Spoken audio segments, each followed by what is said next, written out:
Okay, my name's Mike Weber. I'm going to back up a little and bit. I'm a co-founder of FaesAR. We're actually a company called Aurora, but our first product is FaesAR. Gotcha. And we're an augmented reality. All right, for folks who do not know, because I don't think a lot of people do know about this. Yes. What is FaesAR? Okay, so FaesAR is a tool, it's a desktop app that enables folks to create characters, create environments, and create sort of equip gear and stuff like that visually on themselves for their video cams when they're playing tabletop role-playing games online. Awesome. And how does it work? Okay, it works. It's built on a game engine, and it works by with augmented reality. And so it works by, and the user interface is just, I go in, I see myself on video, and I select pieces of gear and put them on me and fit them and color them and make them all work for me. And then I go online, and then I can put that video into wherever I'm going with video. So does FaesAR act as like a virtual camera then to go in? Yes, it has a virtual camera, so it's a locally hosted, it's on you and your, on your machine, you host everything, and then you go live wherever your video goes. It sort of gets in front of that. Awesome. So for folks who are thinking, well, that's got to take a huge amount of processing power. Okay. How does it not take a huge amount of processing power? Well, it's local, so it's not so bad.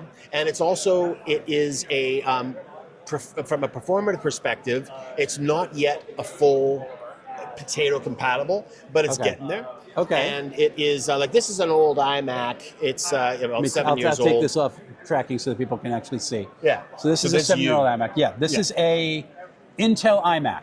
That's right. Okay. So an Intel iMac, and the tracking's relatively good. That's right. There we go. There's a little bit of bouncing around there, but it's doing pretty good. I was like, for folks who do not know, I had a Viking hat on in this thing earlier, and I was trying to make it die, to break it, and it would not break. Yes. Yeah. So it had you good. Very good. Yeah. How long have you been around? We've been around for the company itself. Before FaesAR has been around for about 4 years, but FaesAR has been around a couple years, and we have been, the first. There was a lot of research and development going on, but we're now finally prototyping and okay, so it is not technically for sale yet. It is ish, but it is. There's a pre-sale going on. Okay. And the pre-sale is going on through our site or through Patreon, and that's for folks mostly who want fire sale, but plus will help us kind of like, I don't like this broke, so help us iterate, because we're now sort of like touching the public. And gotcha. So the interface has changed a lot. Yeah. I did view the alpha a long time ago, but the interface has changed. Yeah. It is a lot more streamlined. Yeah. What does this run on? Like, what systems does it run on? It's a Mac or PC. Okay, so you can run on basically 98% of desktops. Exactly. What background are you using? Like Unity or Unity game engine? Okay. Yeah. So did you get tripped up at all when they tried to do the whole licensing fee? Did that freak you out? No, I mean that could trip us up, but we're actually kind of an adjacent model, so that's not going to be a problem. Okay, awesome. Yeah. And how much will it cost? Because I know people are probably thinking, well, this has got to be a subscription. Right. So we started out with the subscription model, and then even did a Kickstarter and failed with that because we hadn't done our due diligence and talked to everybody. Because this particular, our thinking was, if we give it to you for free and then you just buy what you want, that's great. But then everyone said, no, I want to buy it and I want to own it. And then when you die, I want to be able to use it, forever. And that's like, fair enough. Until Microsoft screws it over and we don't work it anymore. Yes, exactly. Yes. Exactly. Okay. So it's now a one-time purchase. Right now, we're thinking about $50 is about which is in some ways substantial, but also it's a kind of a powerful piece of software, and that will come with that $50. The promise with the $50 is it comes with the tool. It comes with a bunch of features, including a future feature, which will be an uploader, so you can bring in your own stuff. Oh, neat. And what kind of file format do you need to bring it in as? So like FBX or there's basic 3D or 2D file formats are going to work, so you can actually make drawings and put them up as backgrounds. Oh, neat. That's kind of cool. Now, one of the reasons why for folks who don't understand, and I am a hater of subscriptions, but the reason why people go with subscriptions is because you need to have money to keep doing things. Exactly. So how are you going to keep the coffers going rather than just updating this every year? Okay, so there will be certain kinds of opportunities to purchase packs and drops. So we're going to be working, we've already signed a deal with Paizo, and so we're going to be working with Pathfinder and then later Starfinder to work their gear into our system, so that when you're playing their modules, you can get their gear. So we're going to be working with publishers and then also with other independent artists, and we'll be taking a fee, when those sell. So it's not just that you have like a hat on, but you can have a mask, so you're a Pathfinder goblin. That's right. And not just a... That's right. Awesome. That's right. Yes. Really, really cool. Where can people find you right now? So www.faes.ar. So faes.ar is our website. And come on and check it out.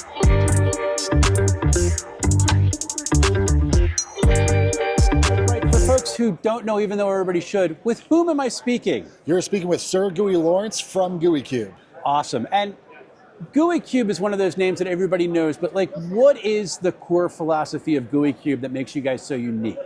The core philosophy of GooeyCube is that we put the game master first. So we always try and make our materials that way they're easy to digest and help prevent that GM burnout that just affects everybody so much. Awesome. So by creating things like tons of art handouts, NPC portraits, cheat sheets, and color coding everything, it makes it much easier for the GM to be able to put on an amazing game with minimal prep, and of course, no AI art.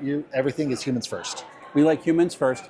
So do you put out primarily adventures, or are there other things you add into it as well? So we have two different kind of subsets of products that we go through and put out. Okay. We have our adventures, which you see like Darkest Dream right here, comes out of a box, and then we have our campaign settings. Okay. Campaign settings can be anything like the Environs of Geisengax that's coming out later, which is an entire region, Darkenhaven, which is just one city, or the Mornwood, which is an entire enchanted haunted forest. You can either play in our world or any high fantasy setting. That is awesome.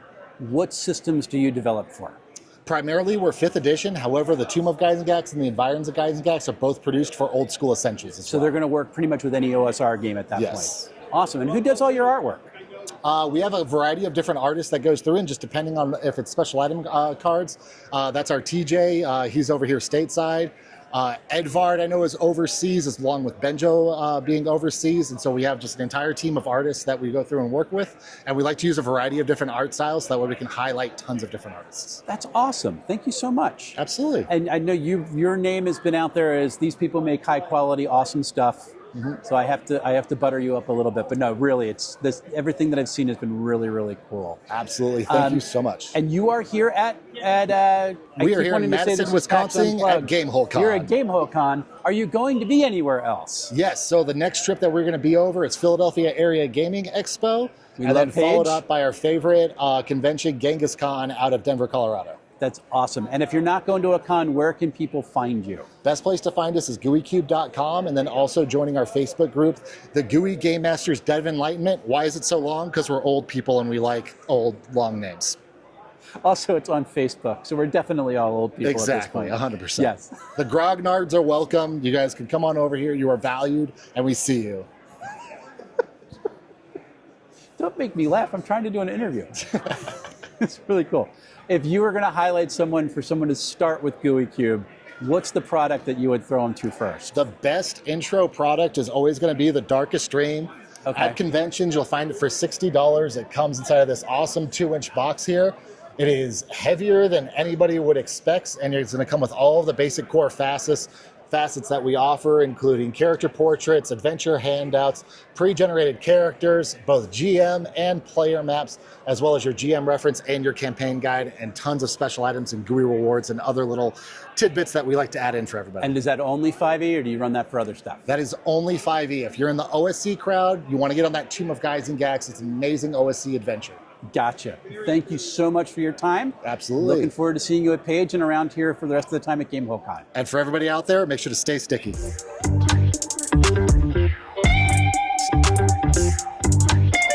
Hi, I'm Mateo, head of marketing at Need Games. At Mid Games. Okay, so Need Games. So you are known for what awesome RPG? Our best-selling title is definitely Fabula Ultima. You are way too loud. I'm going to put you down like way that. too loud. You are you have a Yeah. powerful voice. You're good. Thank you. All right, so Fabula Ultima. So yes, Fabula Ultima TTJ RPG, which is basically a classic tabletop role-playing game inspired by classic console Japanese role-playing game from the 90s like Final Fantasy, Chrono Trigger, Atelier, and all other beautiful stuff. Awesome. What kind of mechanic do you use in the game? So the main mechanics, apart from the dice resolution, is the Fabula point, where Okay. player can spend Fabula point to reroll the dice to improve the result, or mostly to change the story, to insert their own narrative truth. Awesome. And for example, if the big evil guy shows up, one of the player can say, I spend one of my Fabula point and saying, I remember the sword is carrying. That's the sword of my father. And that now became true. Gotcha. So you can change the fiction as you Yes. play. That is amazing. I love mechanics like that. Is it a D20 based system or are you rolling other dice? No. Its own dice size system, 4 stats, and each one goes from D6 to D12. Okay. Awesome. And so you'd say you're pulling out from JRPG tropes from the video games, Final Fantasy Order. What are some of the things that you have pulled in that make Fabula Ultima so unique? So I would say on one side the combat, because you have to imagine that classic 2 lines of combatant, no grid, not space, just your character goes up and down while direction had to take, and the combos that player have to make to be efficient on the combat. You have to carry on others, you have to talk and decide the best strategy to overcome your enemy. And on the other side is the story, because Fabula Ultima lets you write your own story and character development are what matter the most in JRPGs. Awesome. How cool is character customization in this game? As you can customize the character since the beginning, so you start level 5 and you have to combine 2 to 3 classes, since in JRPGs archetypical characters doesn't have just one monothematic side or job, but it's always something with more faces, is something more complicated. So in Fabula Ultima you have to mix and match up to at least more than 20 classes with the source book and find your very own characters, combining them. And people who love customization are like smitten with this game.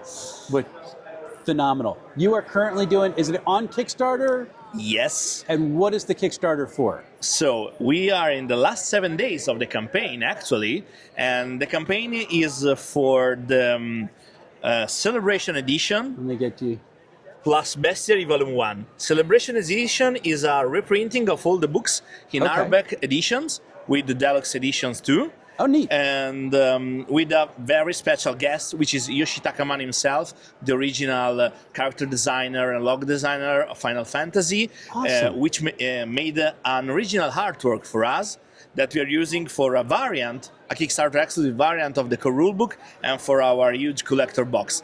And then the Bestiary, which is the most awaited title from Fabula Ultima, which is now a 360 pages bestiary full of adversaries, villains, monsters, and creatures that you can use in your own campaign.